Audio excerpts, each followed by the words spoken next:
Well, a very good day to you on the 17th of February 2026. What a gorgeous view of Amboian and Strathfillan seat over there. It's absolutely gorgeous. It's just gone noon. I had to wait for the coalman who interrupted me. I'm just taking a little trip west. I don't know how far it'll go, but look at Mail Reamer over there. Isn't that wonderful? I'm going to get a cigarette though, and I'm going to delete some footage so I can pack it in with some more. As everyone knows who follows my vlogs, I've been up there last springtime. It's wonderful. I wish I was up there right now.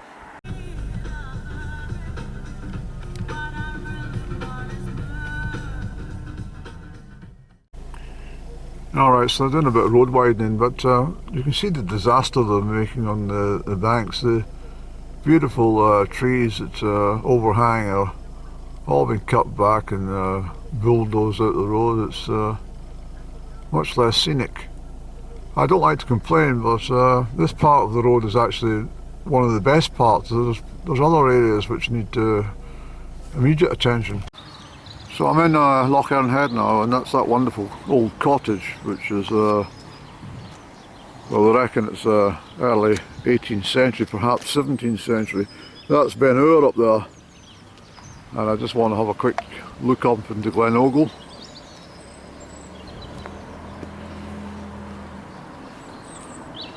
I think they should demolish that house so that people can get a better view. There should be a compulsory purchase order on these two properties here. Knock them to the ground, and people like me can get a better photograph of Glen Ogle and Mail Reamer at the top there. You see Mail Reamer at the top there?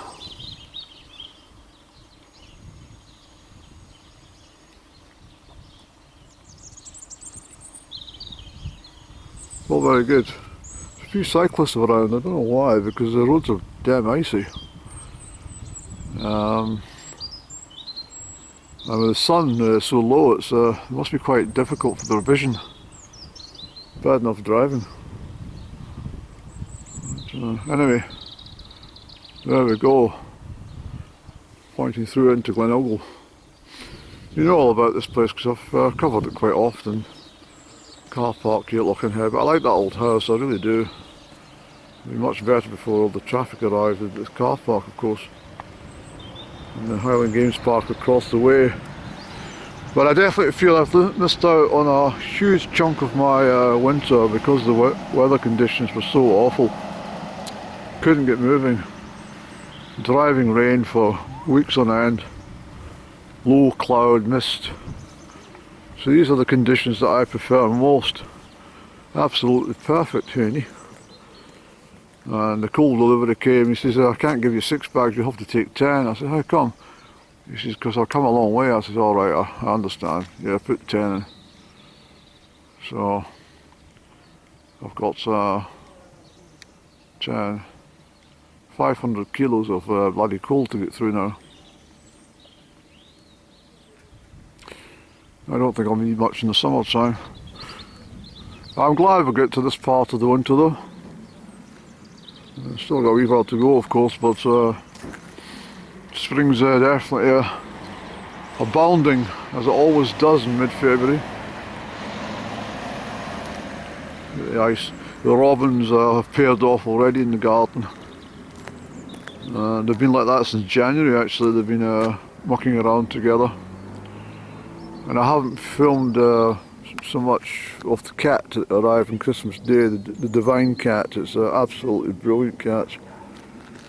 No idea who owns it, but it's an absolutely lovely cat. It really adores me. I must make a vlog about the cat.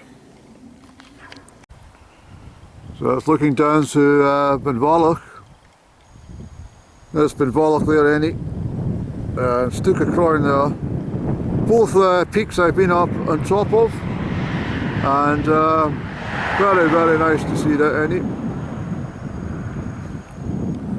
And of course, sorry about the sunshine, but there's the viaduct which, as you all know, I've clambered around and walked about on my journeys west to Crieff, which I'm thinking of heading to today, just for something to do, check the roads. The roads through Glenogle are as bad as ever, any.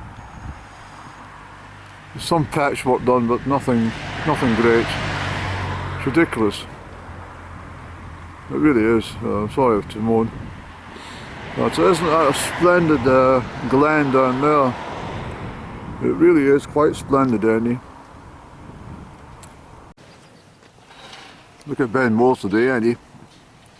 Isn't that splendid?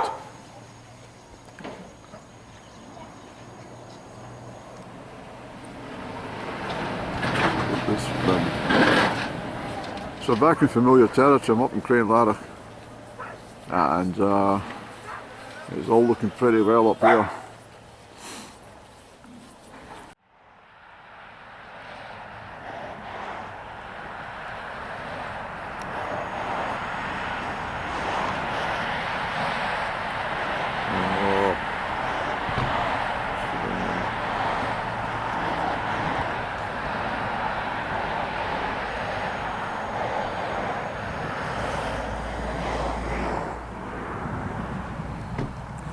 I just booked into the Crieff Hotel.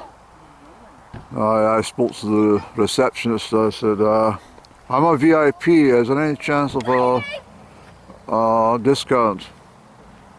And she says, what have you got in mind? I says, well, more than half price. Anyway, we had a good chat.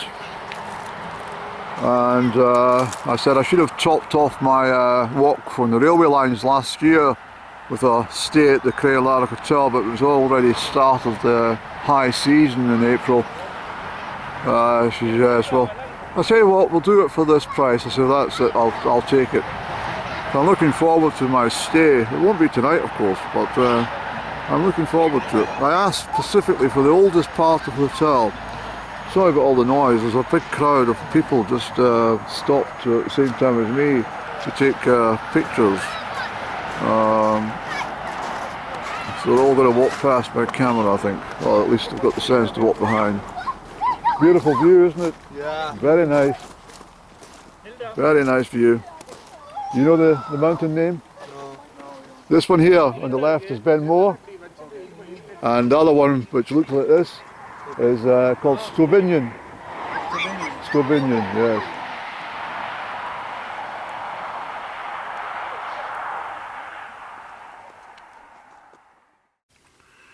Yeah, so I was saying last week, I've not done the load from Aberfeldy.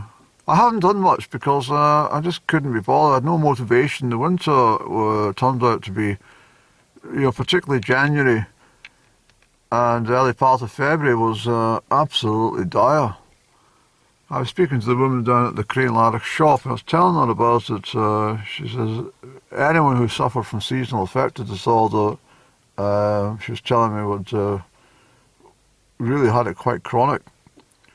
Just no sunlight at all. I suppose it was awful. It almost killed me. She says, I don't suffer from it, but I still have the light box. So I'm going to have to invest in a light box for next winter. I really am, because it's just so debilitating. I don't like to moan, but it's true. Absolutely no motivation. I was given information about the fact I couldn't get onto the mountains. I'm not alone. There's mountaineers couldn't get out. So it's just the conditions were so poor, and I'm not making excuses. It's just travelling anywhere with the condition of the roads right across Scotland are pretty awful. Actually, it's and you could end up with a broken vehicle just because you want to get from A to B. And when you get there's nothing to see and everything's closed, so what's the point? But it's glorious today and there's a lot more people out and about, although the roads are still quite quiet, Andy. Thank goodness. There's a lot of, I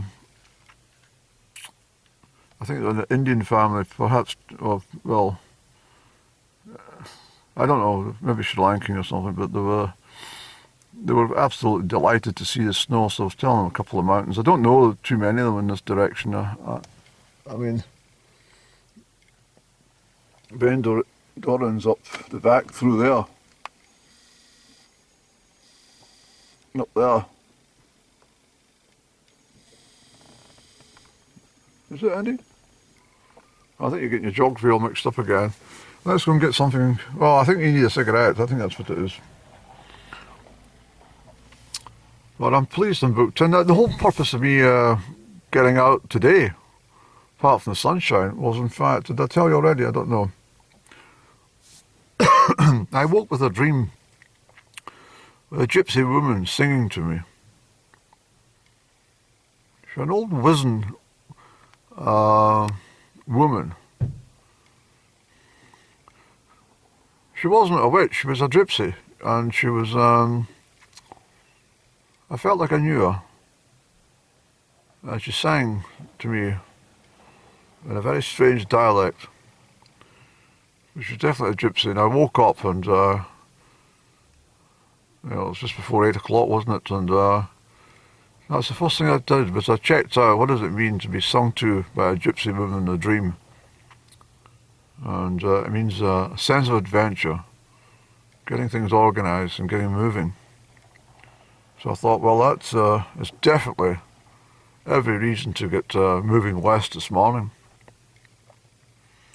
So I'm so glad I came. A bit reluctant to go into this Green Valley Cafe because it's a bloody expensive joint, but I think I might just go in and get something to nibble upon, Eddie.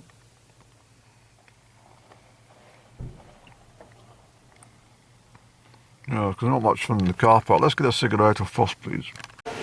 So I'm in the Green Valley Cafe, which is known for its high prices. But I decided to get some macaroni and cheese. I'm absolutely starving, so I got some garlic bread. It looks like Warburton's bread, which disappoints. But I've got the main ingredient for the day, and that's coffee, black.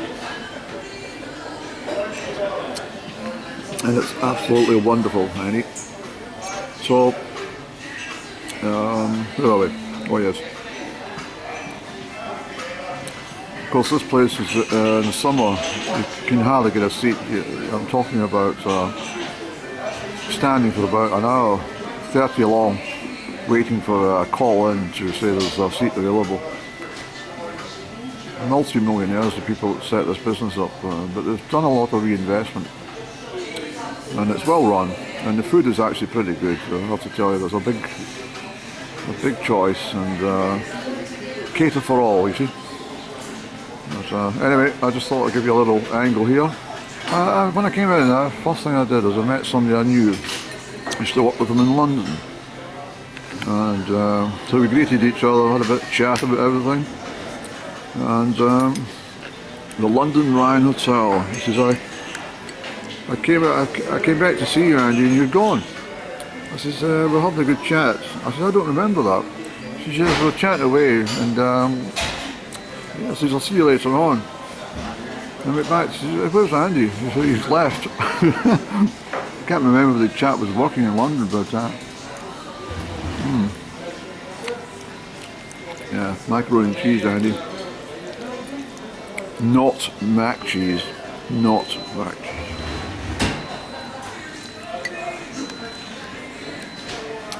Yeah, it's very good, it's real, it's not fake. So you can see it's quite spacious. This is just one part here, and I'm over at this side here, and as you can see I've scoffed a lot. I didn't leave a morsel, not even one crumb from the garlic bread. And look, Andy, you've got one sip of the coffee there. Yes, I definitely needed that. My stomach was crying out for some food. Thank you very much, it was worth every penny.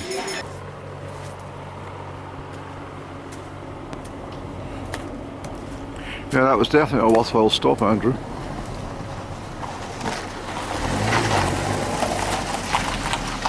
I nearly got myself knocked over there.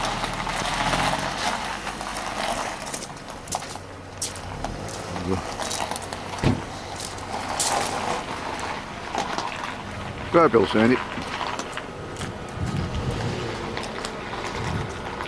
Yes. Right, I think we'll get the car. Would you like a cigarette? Oh yes, please. So anyone that's familiar with my channel will realise I'm back at Curtin Farm. I couldn't resist it. I was speaking to a very nice lady there. I don't know if she's Danish or Dutch, but her husband works in the research centre, so I was having a bit of chat with her, and we both admiring the very first lamb of the season, which is in the byre. So the farmers and shepherds will have a busy period coming up. That's early for one lamb though, I have to say. It's exceptionally early. So here we are, the mountains up the back there, Annie. There we go. I think I should be able to have a wee walk along. I should be able to have a little dander. I'm alright to take a wander here. Aye, mate, aye, thank you. There we go.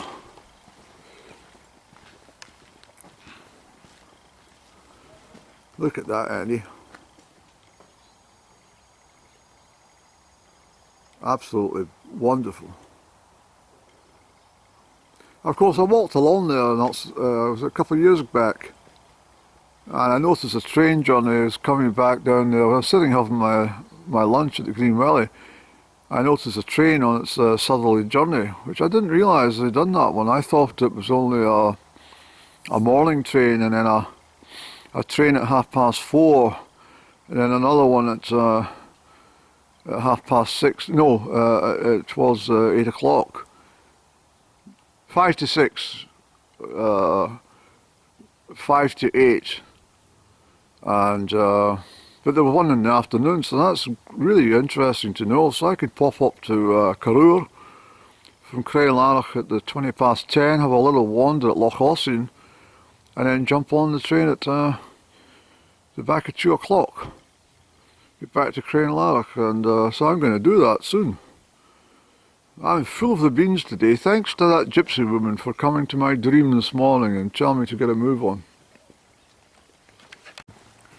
So we've got strollers on the West Highland Way. They're brave people doing it in these conditions, but that lady I was talking to, the Danish or Dutch woman, well at least I think she was, could have been any nationality from the other side of the North Sea, but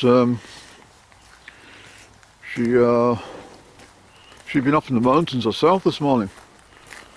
I thought to myself, well. And we're having a bit of a chat about, doing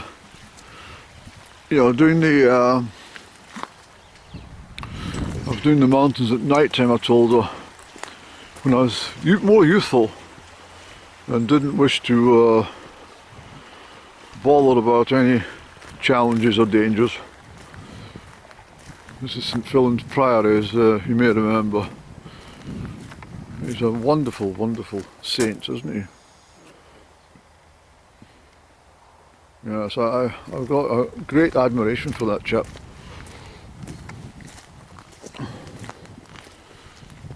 Close to the graveyard. It's bitterly cold though, ain't it? It's bitterly cold, sir. Last time I was at this grave site, the grass was long. You may recall this, I don't know. So I'm passing a few of the, and I've been chopping down some timbers, you see. We'll go this way.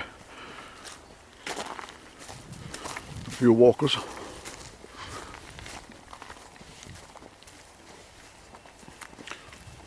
Because the route of the West Highland Way stretches northwards here,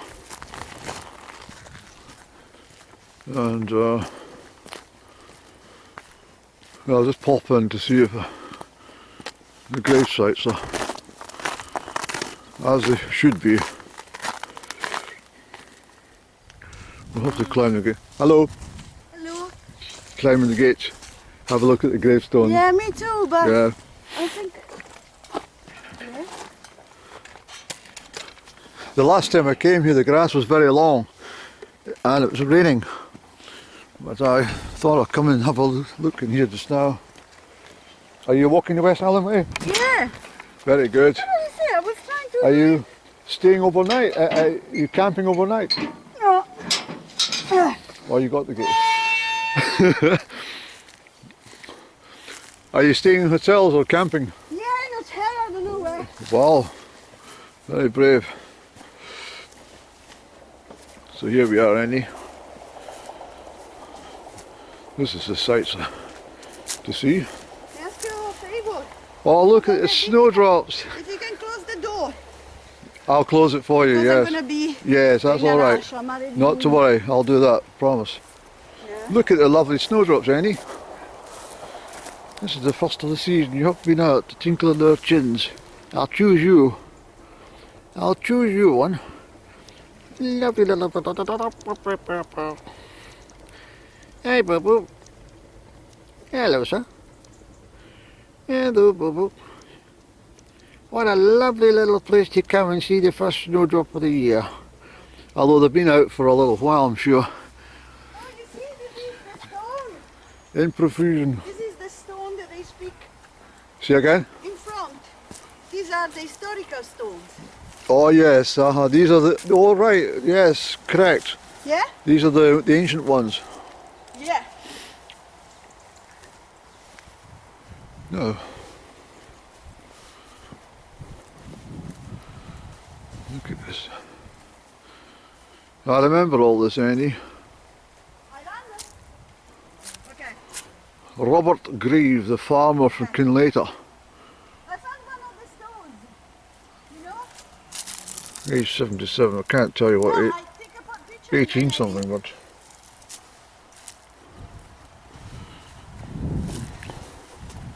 These are very nice, Andy.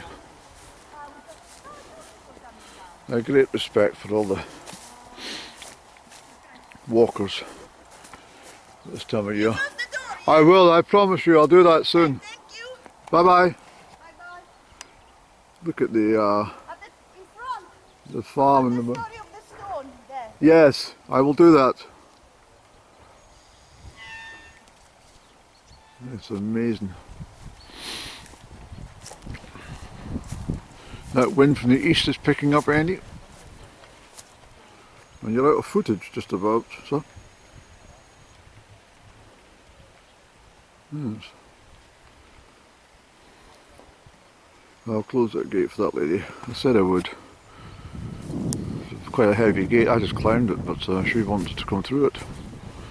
And I'm very pleased to come and see the snowdrops, and very worthwhile. Look how much there's shaking since I arrived. They're all dancing to see me. You see this?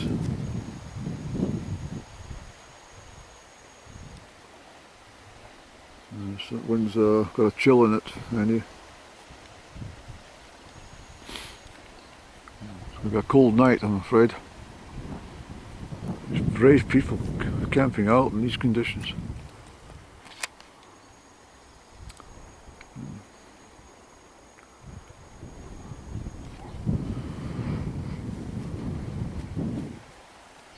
Here's a train coming north, Andy.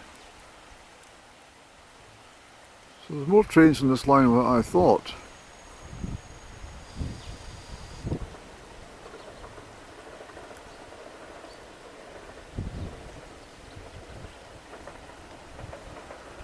That'll be the 220 from Crieff, Andy.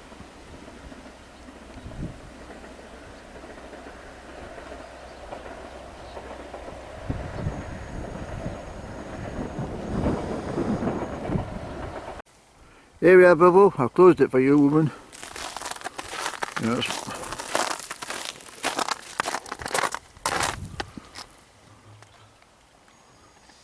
I'm so glad I came up, Andrew.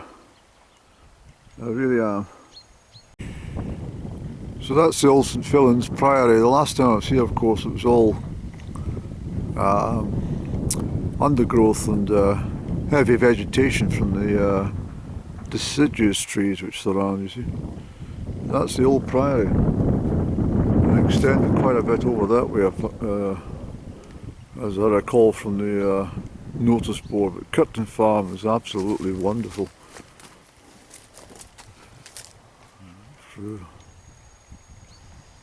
Can't get over the views. We'll get some more on the other side again. So just a reminder that graveyard there dates back to the 8th century. I don't think there'll be any. Well, there's a couple of flat stones which are from that period, but the rest of them are much later, of course. Isn't it amazing?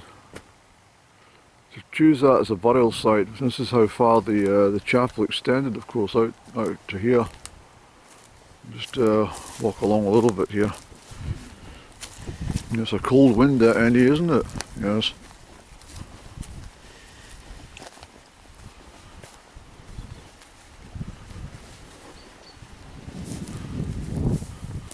So you can see that this would be where the chapel would have come out. And what are the priest's well is around here, Andrew.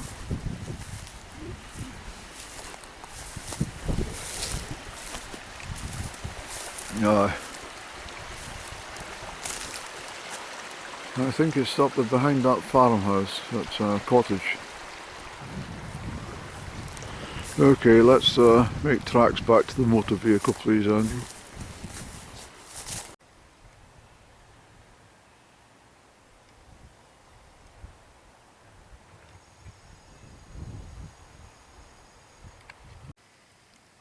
Hello.